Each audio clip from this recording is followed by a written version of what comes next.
sujet des trading en retail investor. Donc on va essayer de comprendre ensemble ce que c'est. Donc le mémoire sera une étude quantitative sur des traders retail.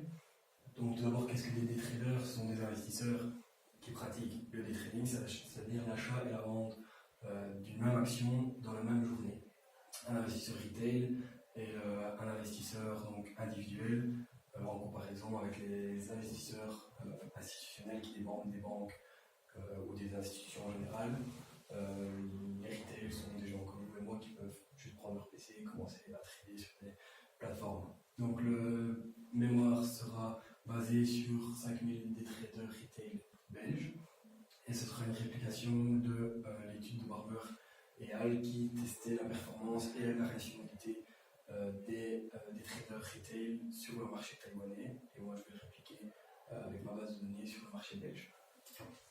Donc la question de recherche, elle s'articule autour de deux grandes hypothèses. Donc, la première est le profit net moyen des traders est positif, c'est-à-dire que s'il est négatif, ça veut dire qu'en moyenne les traders perdraient de l'argent et dès lors des nouveaux investisseurs arrêteraient de pratiquer cette stratégie, et dès lors, à terme, le day trading arrêterait d'exister.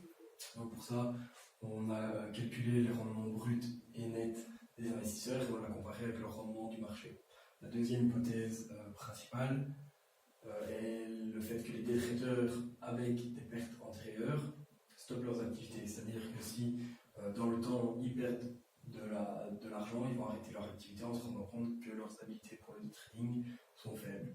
Donc pour répondre à cette analyse, à cette hypothèse, on a fait deux analyses de persistance des traders, donc d'un mois T-1 à un mois T, et après d'un mois T-1 à T+11, c'est-à-dire d'un an. Et donc d'un mois à un autre, on a regardé qui arrête le trading, et parallèlement, on a fait la même analyse pour voir qui d'un mois après un an complet, arrête le day trading, pour voir si en fonction de leur expérience et de leur probabilité, ils ont tendance à arrêter pendant un mois ou pendant un an leurs activités.